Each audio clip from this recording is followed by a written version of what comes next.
Respetable licenciada Laura Michelle Hernández y compañeros, muy buena tarde.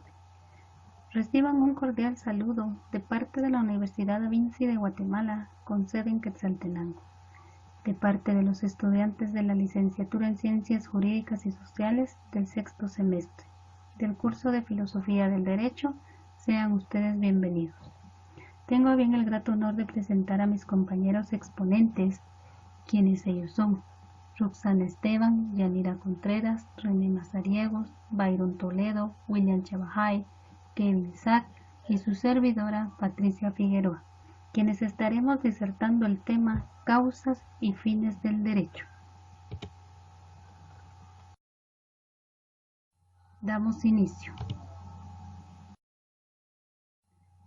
Causas del derecho.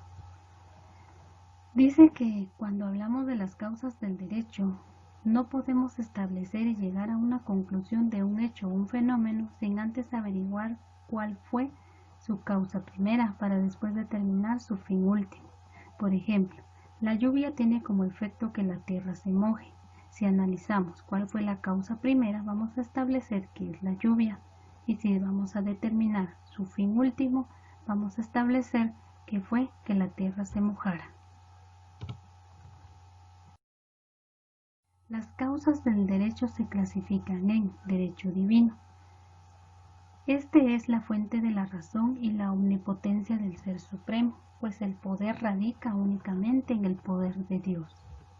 En cuanto al derecho natural, pues es claro y nos dice que proviene de la naturaleza, y el mismo pues corresponde a la mano del hombre y en sentido lato a los animales y a las cosas inanimadas que son parte de la misma naturaleza.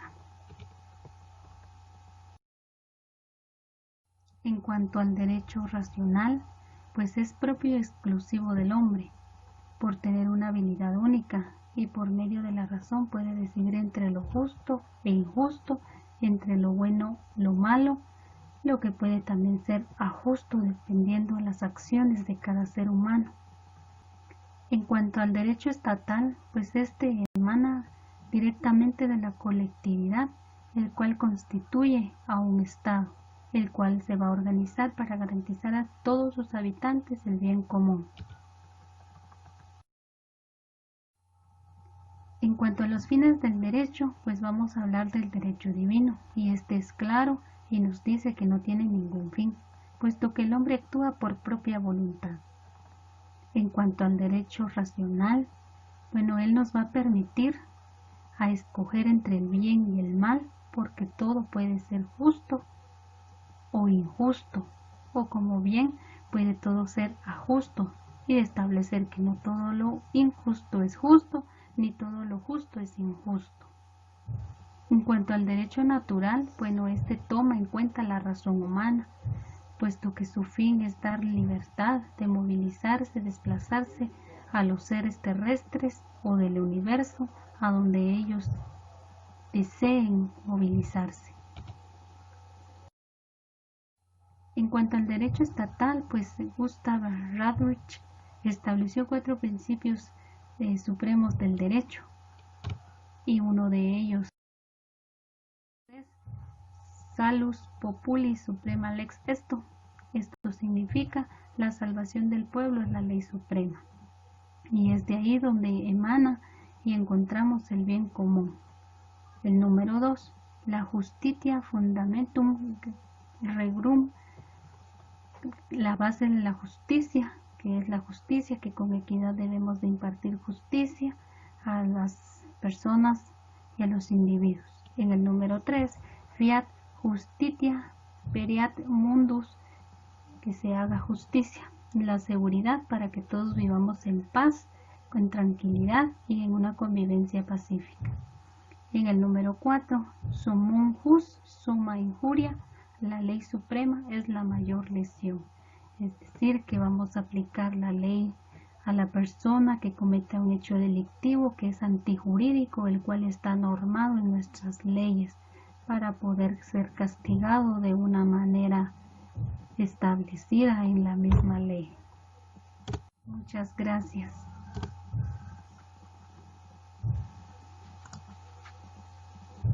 Buenas tardes, licenciada, compañeros, muy buenas tardes.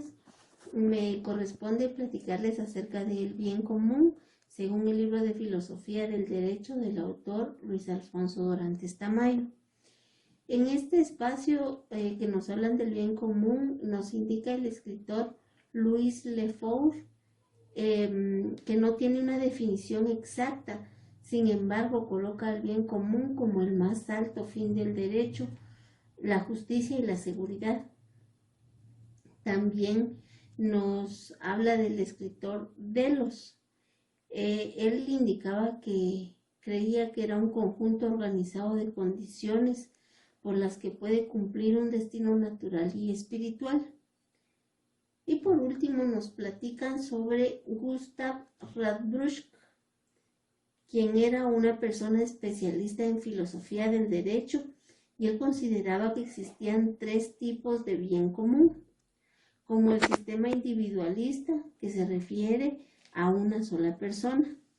También tomaba en cuenta el sistema supraindividualista.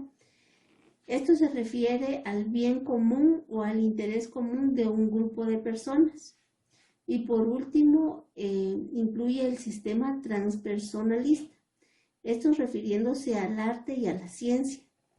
Sin embargo, a pesar de estas 3 definiciones, el autor considera que en el fondo todos son bienes individuales, y que se refiere que la palabra significa que se refiere a que la palabra bien significa sentido de relativa calma, tranquilidad normal y paz regular. Nos indica que gracias a estas teorías de los sofistas nace la teoría del contrato social, donde nombran a los hombres como personas débiles, porque arreglan sus diferencias por medio de un poder público imparcial. Pero a raíz de esto nace el derecho de Estado, y esto es lo que pone freno a las bajas pasiones humanas y corrige todos los daños causados. En conclusión, el bien común es la consecuencia de la relativa seguridad de la que goza un hombre en sociedad organizada jurídicamente. Muchas gracias. Buen día. En este momento vamos a explicar lo que es la seguridad y la justicia. Pues por seguridad encontramos que es una situación de tranquilidad pública y de libre ejercicio de los derechos individuales, es decir, es la protección efectiva encomendada a las fuerzas del orden público. Tenemos también lo que es la seguridad jurídica. ¿Qué es la seguridad jurídica? Pues esta es la cualidad del ordenamiento jurídico y que implica la certeza de sus normas y consiguientemente la previsibilidad de su aplicación. Es decir, que las normas que están legisladas en un país van a ser aplicables en todo su articulado. Según Radbruch, nos indica que hay 3 maneras de concebir la seguridad, y tenemos que es como seguridad por el derecho, certidumbre del derecho y seguridad contra las modificaciones. Por seguridad por el derecho encontramos que es que las normas jurídicas se van a aplicar generalmente sin discriminación alguna, es decir, siempre buscando lo que es el bien común. Y tenemos luego lo que es certidumbre del derecho. Esta la encontramos que es la confianza que tenemos hacia el ordenamiento jurídico y que toda esa tipificación se va a aplicar de una forma equitativa, es decir, no favoreciendo a una parte para poder caer en violentar las normas, ¿verdad? Porque se estaría favoreciendo a una parte y no aplicando a la justicia de una forma igualitaria. Tenemos también que es la seguridad contra las modificaciones. Pues acá la seguridad contra las modificaciones es como constitucionalmente se indica que es el poder legislativo que es el encargado de crear y modificar las normas,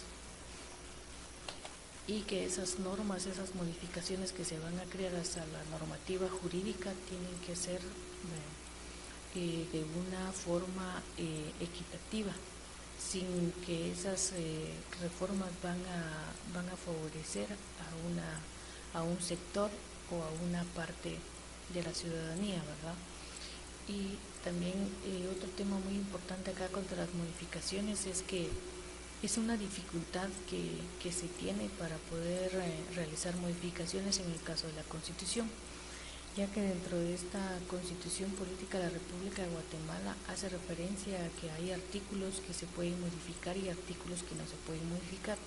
Encontramos que los artículos no modificables los llamamos pétreos. ¿Por qué pétreos? Porque si un momento dado se llegara a realizar una modificación de estos artículos, se perdería lo que es la soberanía del país.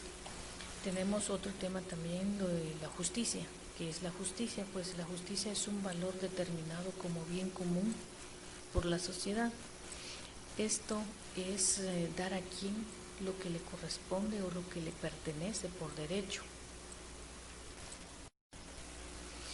En conclusión, ¿qué es la seguridad y la justicia? Bueno, la seguridad y la justicia son dos derechos que todo ciudadano goza y está regulado en el artículo 2 de la Constitución Política de la República de Guatemala, donde describe que es deber del Estado garantizarle a los habitantes de la República la justicia y la seguridad de la persona. ¿Qué quiere decir esto? Que todos los ciudadanos que habitan específicamente en el territorio de Guatemala estamos protegidos por el Estado. ¿Por qué? Porque el Estado nos va a dar seguridad, esa tranquilidad de poder habitar en este país, ya que la justicia va a ser equitativa para todos sin favorecer a nadie. En modo de una conclusión, pues acá tenemos una frase que dice: si la justicia existe, tiene que ser para todos. Nadie puede quedar excluido, de lo contrario ya no sería justicia. O sea, es decir, que si realmente en un país no existe justicia, no se aplica de una forma equitativa el ordenamiento jurídico, entonces no existe justicia. ¿Por qué? Porque entonces tendríamos un gobierno monárquico, o sea, que se hace todo lo que una persona va a decir y no lo que el pueblo quiere. Bueno, esto fue lo que pudimos explicar con relación a la seguridad y a la justicia. Gracias por la atención.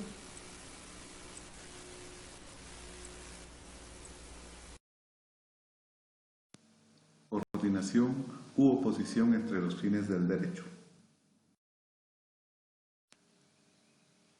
Algunos autores consideran que la seguridad y la justicia son elementos del bien común y por lo tanto no puede existir contradicción entre dichos fines. Para Luis Dorantes Tamayo, el fin primordial del derecho es el orden, la paz interna del país y la externa del individuo. Sin este orden sería imposible la vida social. Sin un régimen jurídico, el débil quedaría sin amparo entre la ambición y la hazaña del fuerte. No habría paz. El derecho tiene como fin esencial el aseguramiento de todas las condiciones necesarias para la vida social del hombre. Si la justicia es tomada en el sentido racional, ideal y el bien común en el sentido del orden social jurídicamente organizada, no hay contradicciones entre ellos. Conclusión: entre la justicia social y el bien común, entendido a este como orden social, no hay antinomia, pero sí puede haberla entre justicia individual y la seguridad, entendiendo a esta en el sentido de orden jurídico, de certeza y permanencia del derecho. En este último caso, sin embargo, la regla deberá ser la observancia de la ley del Estado y solo excepcionalmente se aplicará la equidad cuando aquella sea evidentemente injusta. Existen posiciones como la de Tomás de Aquino, en la que las leyes injustas reportan un tipo secundario de leyes, pero siguen constituyendo derecho, como las leyes dictadas en regímenes dictatoriales. La doctrina de la estricta observancia de las leyes estatales nos parece inaceptable. Solo puede haber un sometimiento absoluto ante las normas o decisiones del Estado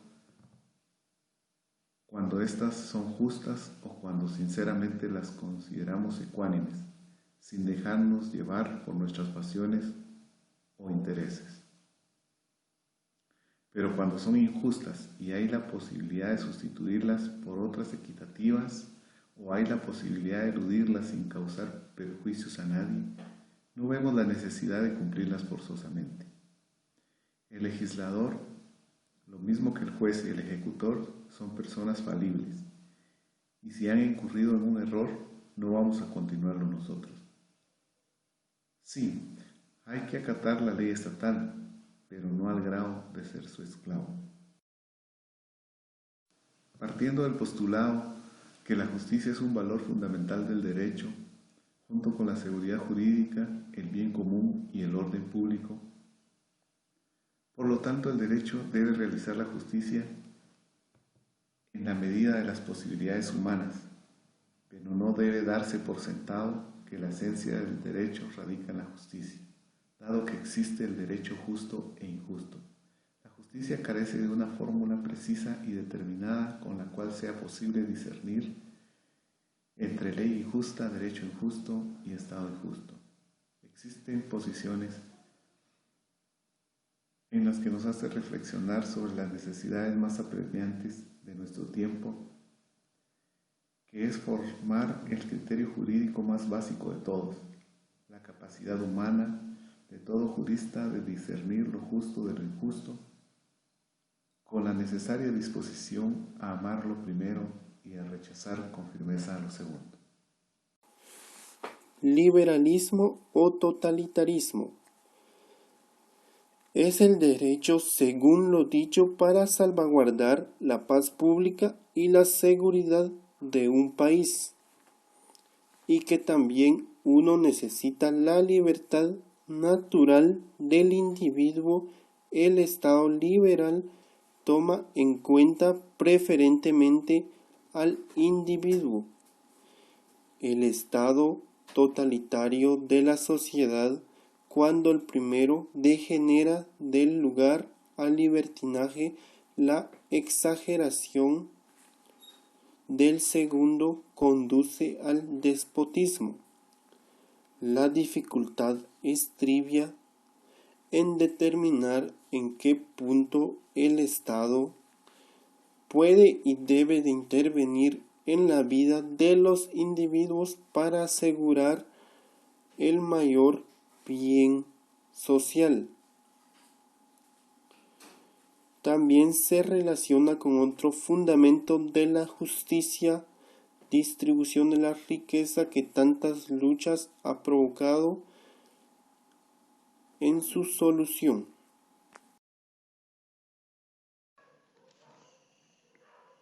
Muy buenos días, licenciada, buenos días, compañeros. A mí me toca hablarles hoy sobre la axiología.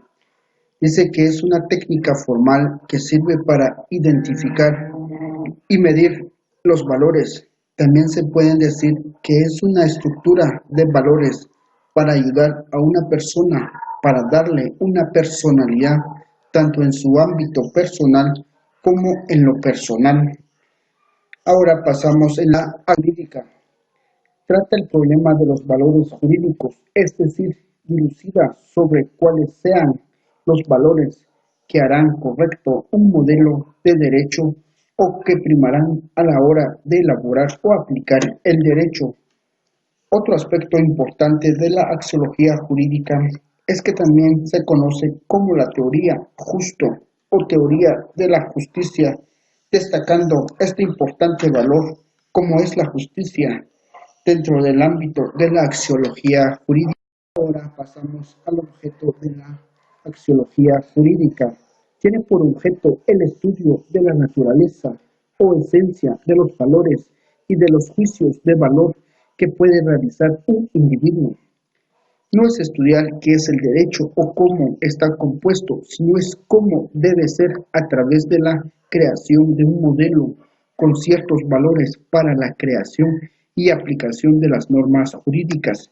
Siguiente, tenemos a la filosofía del derecho, que es el que se encarga de estudiar los problemas entre elementales del hombre, como es la mente, la sabiduría, el pensamiento, la verdad, la moral y el lenguaje. Ahora, la filosofía aplicada al derecho es aquella que se encarga de estudiar las normas y cómo afecta a un hombre en una sociedad. Ahora puede ser comparaciones entre axiología jurídica y filosofía del derecho, debido que una se encarga de tomar valores para crear modelos de derechos, para crear normas y aplicaciones, mientras que el otro solo importa el estudio de ellas, cómo afecta al hombre y a la sociedad. Muchas gracias.